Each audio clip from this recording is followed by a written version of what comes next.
अस्सलाम वालेकुम, मैं हूं इमरान आज़म और आप देख रहे हैं मेरा यूट्यूब चैनल इमरान आज़म व्यूज़। नाज़रीन, आज की दो बड़ी ही जो है इंटरेस्टिंग स्टोरीज़ हैं और पहली तो अडियाला जेल से है और दूसरी जो है वो पीटीआई के अंदर से है।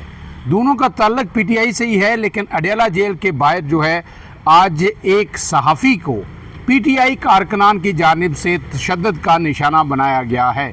ये पहली बार है कि इस तरह इस सारे अरसे में जब से ये पीटीआई ज़ेर अताब आई है तो इस तरह किसी साफ़ी को बराह रास्त लातों और मुक्कों से उस पर जो है वार किया गया, तशद्दुद किया गया। लेकिन यह तशद्दुद हुआ क्यों? क्या इसमें पीटीआई के कारकुनान का कसूर है या जो सहाफ़ी थे उन्होंने भी हद से तजावज़ किया? इस पर बात करेंगे। लेकिन इसके साथ साथ एक और अहम इशू, जो पीटीआई के अंदर जो इख्तलाफात थे पार्टी के, वो तो सामने आते रहते थे, लेकिन अब पीटीआई की जो क़ियादत है, जो लीडर हैं, जो उनके सफ़े अव्वल और सेकंड कैडर की जो लीडरशिप है, उसके जो पीटीआई का सोशल मीडिया है और सोशल मीडिया जो इन्फ्लुएंसर्स हैं उनके साथ एक बड़ी जंग जो है शुरू हो गई है। ये गाए बगाए इस तरह की बातें तो सामने आती थी, कुछ लोग खफकी का, नाराज़गी का इज़हार तो करते थे, लेकिन अब गुज़श्ता 2 दिन से जो है जो पीटीआई की बड़ी ही मुतरक कारकुन हैं, जेलें काटी हैं और जो है इस वक्त पंजाब के अंदर वो सबसे ज़्यादा सोशल मीडिया पे भी एक्टिव हैं और नून लीग को ख़ास करके मरियम नवाज़ को बड़ा टफ टाइम देती हैं सनम जावेद। उनकी और पीटीआई के जो सोशल मीडिया के जो लोग हैं, जो इन्फ्लुएंसर्स हैं, जिनके लाखों में जो है सब्सक्राइबर्स हैं, फॉलोअर्स हैं, उनके दरमियान एक बड़ी खौफनाक जंग चल रही है। उस पर भी गुफ्तगू करेंगे। लेकिन उससे पहले आपसे गुजारिश कि अगर आप मेरे चैनल पर नए हैं तो इमरान आज़म व्यूज़ को सब्सक्राइब कीजिए, बेल का निशान ज़रूर दबाइए ताकि आपको हर वीडियो बर वक्त मिलती रहे। तो पहला वाक़या आज पेश आया, जनाब साफ़ी तैयब बलोच हैं, बोल न्यूज़ से वाबस्ता हैं और सुप्रीम कोर्ट भी कवर करते हैं, अदालतें भी करते हैं, पॉलिटिकल रिपोर्टिंग भी करते हैं। वो अडियाला जेल के बाहर जो है अलीमा खान जब जाती हैं, मीडिया टॉक करती हैं, तो मुसलसल कई दिनों से वहाँ पे जा रहे हैं। उसके बाद वो सुप्रीम कोर्ट में भी जो है ज़ाहिर है वो रिपोर्टिंग करते हैं, वहाँ भी उनका आना जाना है। लेकिन हमने देखा कि कुछ दिनों से वो बड़े ही तल्ख सवालात पीटीआई की लीडरशिप से, ख़ास करके अलीमा खान से करते रहे हैं। आपको पता है कि 2 दिन पहले अलीमा खान पे एक अंडा भी फेंका गया। उससे पहले 1 दिन पहले तैयब बलोच ने वहाँ पे कुछ सवालात किए जिसमें उन्होंने कहा है कि आपने करप्शन की, करप्शन से आपने बाहर जायदादें बनाई।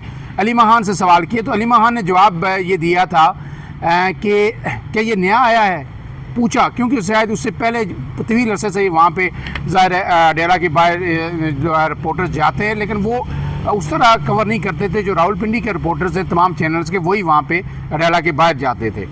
अब जब उन्होंने ये सवाल किया तो अलीमा खान ने उनको ये जवाब दिया था कि अगर मैंने करप्शन की है तो 3 साल हो गए, इससे भी ज़्यादा मरीम नवाज़ भी हुकूमत में है, शहबाज शरीफ भी हुकूमत में है, तो मेरे ख़िलाफ़ मुकदमात बनाते, तहकीकात करते, मुझ पर इल्ज़ाम साबित करते, जेल में डाल देते अगर मैंने ऐसा किया था। तो ज़ाहिर है उनका जवाब बिल्कुल दुरुस्त था, 100% दुरुस्त था। लेकिन फिर उनके साथ वो लगे रहे, उनके साथ एक दूसरे रिपोर्टर जो फैसल हकीम साहब, वो बड़े सीनियर रिपोर्टर हैं, वो भी सवालात करते रहे और गाड़ी तक जो है उनको पीछे करते रहे। ख़वातीन का माइक उनके मुंह में दिया हुआ था और फिर जो है वो जो एक साथ सिमाबिया तायर थी शायद, वो उनको पीछे भी करती रही कि जगह दें, पीछे हटें, वक्फा रखें।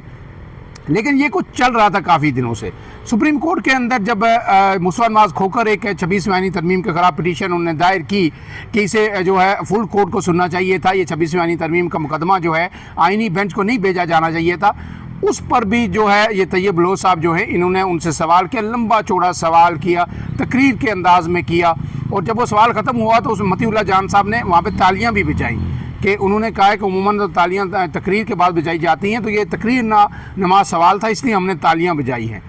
तो उसके बाद वो जो सवाल था उनका सोशल मीडिया पे काफ़ी वायरल हुआ, लेकिन आगे जो मुसवा नवाज़ खोकर साहब का जवाब था वो किसी ने वायरल नहीं किया। उसे काट के सिर्फ जो सवाल की हद तक कि आज जनाब बोलती बंद कर दी मुसवा नवाज़ खोकर की, और इस तरह के जो है लाइनें लिख के वो शेयर किया गया।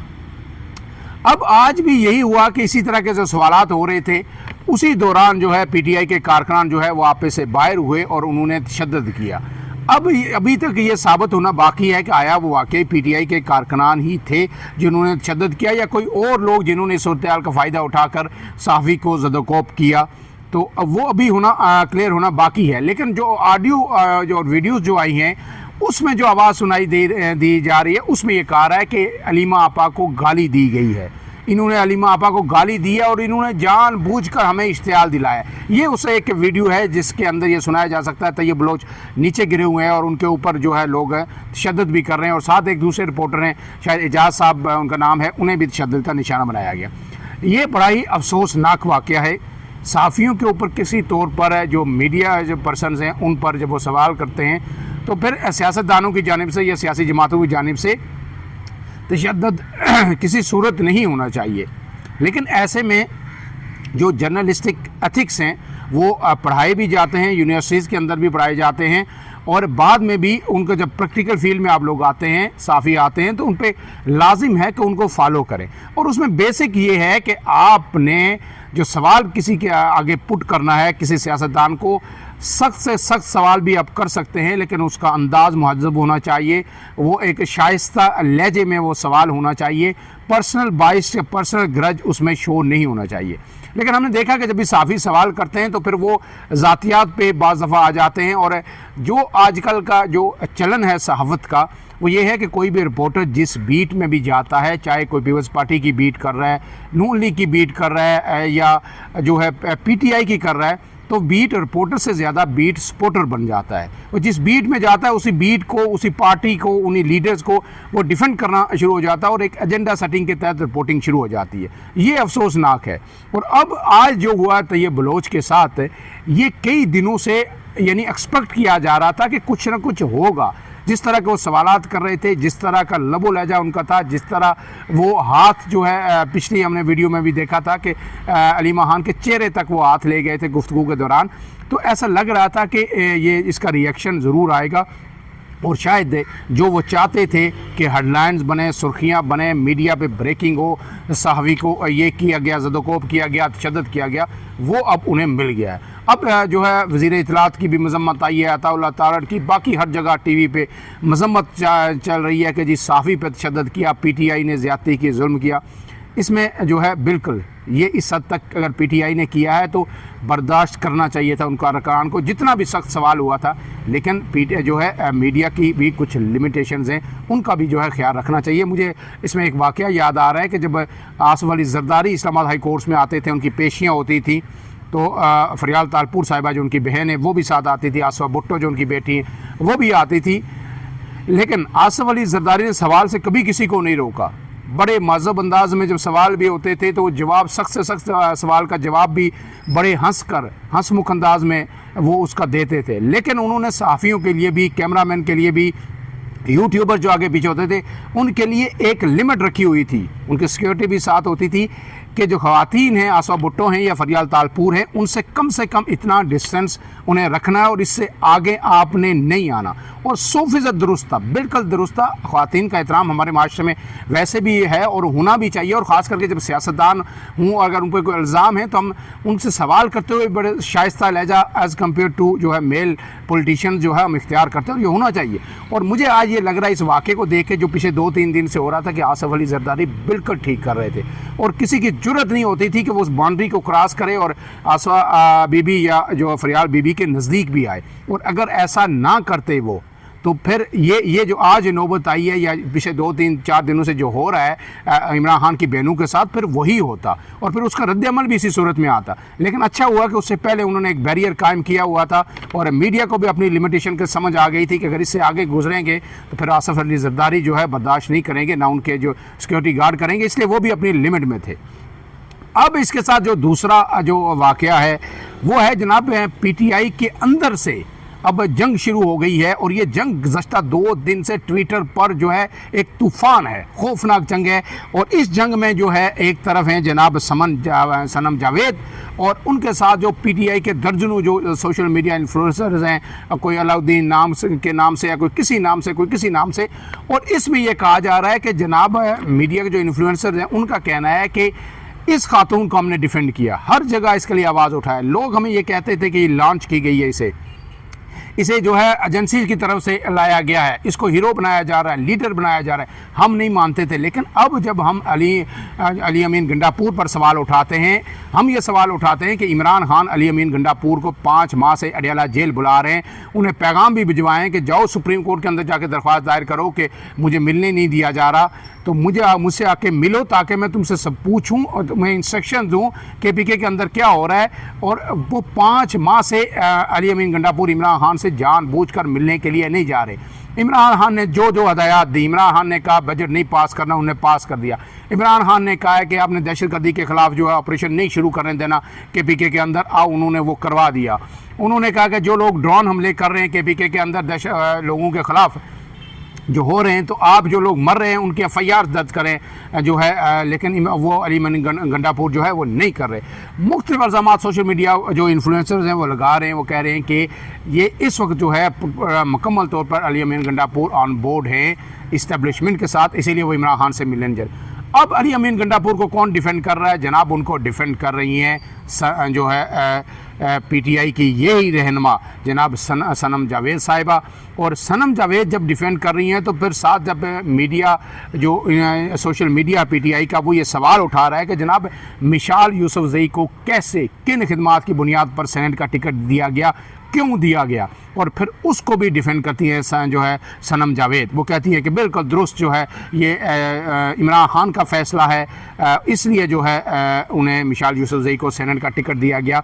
और लेकिन वो कहते हैं, PTI के इन्फ्लुएंसर कहते हैं कि जनाब जब हम सवाल उठाते हैं कि मरियम नवाज़ जो है उनका नहीं बनता कि वो जनाब वज़ीर आला बने, उन्हें लाया गया फॉर्म 47 पे, और उनके इर्द गिर्द जो ख़वातीन जिनको तैनात किया गया है ये सिर्फ़ और सिर्फ जो है यानी चापलूसी और खुशामद की बुनियाद पर या अकरवा परवरी की बुनियाद पर उन्हें लाया गया।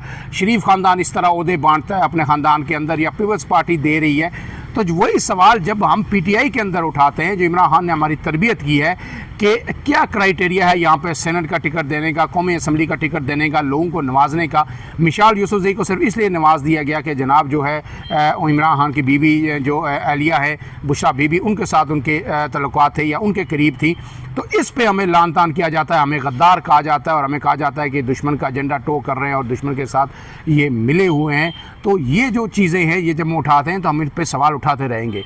और उन्होंने कहा कि अगर हम ये सवाल नहीं उठाएंगे तो फिर जो है फिर हम में और उनमें फ़र्क क्या है। और अब इसमें ये जो अब इसके साथ जो अब जंग जारी है, इसमें ये भी कहा जा रहा है कि तवील अरसे से जो पार्टी की लीडरशिप है वो इन इन्फ्लुएंसर से जो अली अमीन गंडापुर हैं या बाकी दिगर रहनुमा हैं, जो अब सेक्रेटरी जनरल में सलमान अकरम राजा हैं या बैरिस्टर गोहर हैं, ये कई लोग इनसे खफा हैं और ये कह रहे हैं कि यार ये अब जो है ना एक माफिया बन चुका है, या और ये जो है प्रेशर ग्रुप बन चुका है। ये जो बाहर बैठे हुए हैं लोग, चाहे इमरान रियाज हों या उनके साथ जो दूसरे शहबाज गिल हों, शहजाद अकबर हों, और या पाकिस्तान के अंदर जो बड़े लाखों में जिनके फॉलोअर्स हैं, ये लोग ये प्रेशराइज करते हैं PTI के रहनुमाओं को, उनके खिलाफ जानबूझ के एक पूरा माहौल बनाते हैं एक, और फिर वो इमरान खान तक बातें पहुंचती हैं और इमरान खान को और पार्टी की जो डिसीजन मेकिंग है उसको अब ये इन्फ्लुएंस करना शुरू हो गए हैं सारे, और अपने ज़ाती एजेंडे के तौर पर, पार्टी के लिए नहीं, या जिसको दिल आता है, जिसके खिलाफ जिसकी नहीं बनती किसी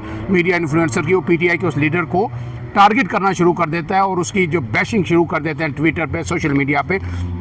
तो अब हमें इनसे जान छुड़ानी होगी, इनको अपनी हद में रखना होगा। तो गोया ये जो इन्फ्लुएंसर्स हैं जिनको PTI अपनी ताकत समझती थी सोशल मीडिया को, अब वो एक दर्द सर जो है बन गए हैं, और बार बार इस बात पे भी आवाज़ उठाई जा रही है कि ये जो बाहर बैठे हुए अपने एजेंडे के तहत काम कर रहे हैं और डॉलर्स के चक्कर में कर रहे हैं। हम जब भी कोई बात करते हैं इस्टेब्लिशमेंट से, तो इस्टेब्लिशमेंट के ख़िलाफ़ जो फ़ौज के सरबराह है उनके ख़िलाफ़ या दीगर एजेंसीज़ के ख़िलाफ़ ये एक महाज खड़ा कर देते हैं और अपने डॉलर कमाने के जो है चक्कर में हैं और अपने डॉलर्स के लिए ये सब कुछ कर रहे हैं। और इसका नुकसान PTI ने जब बात करने की कोशिश की इस्टेब्लिशमेंट से, वो डिरेल हुई, और उसमें सबसे बड़ा किरदार जो है वो इसी मीडिया का था और इसी सोशल मीडिया का था। अगर ये सोशल मीडिया ना होता तो हमारी बात जो है कब की बन चुकी होती। और किसी हद तक इस बात में वज़न भी है, मैंने पहले भी इसकी मिसाल दी कि आपने देखा कि पीपल्स पार्टी भी ज़ेर अताब रही, जेलों के अंदर रही, पीपल्स पार्टी की लीडरशिप, नून लीग की लीडरशिप रही, लेकिन उनका सोशल मीडिया नहीं था। आज सबसे बड़ा इल्ज़ाम ये होता है कि पीटीआई की ताकत सोशल मीडिया है, नून लीग या पीपल्स पार्टी के पास ऐसी ताकत नहीं है। लेकिन यही ताकत जो थी ना होना ये उनके लिए सूदमंद साबित हुआ। और जब वो बैठ के बात करते थे तो कोई बात स्पेकुलेशन नहीं करता था ट्विटर पे कि अंदर क्या हो रहा है। वीडियो जो है यूट्यूब पे व्लॉग्स नहीं होते थे कि आज ये हो गया, ये हो रहा है, ये नहीं हो रहा। और फिर इल्ज़ामात की बुछाड़ नहीं होती थी जो उस वक्त के आर्मी चीफ थे या फौजी क़यादत थी, इस्टेब्लिशमेंट थी।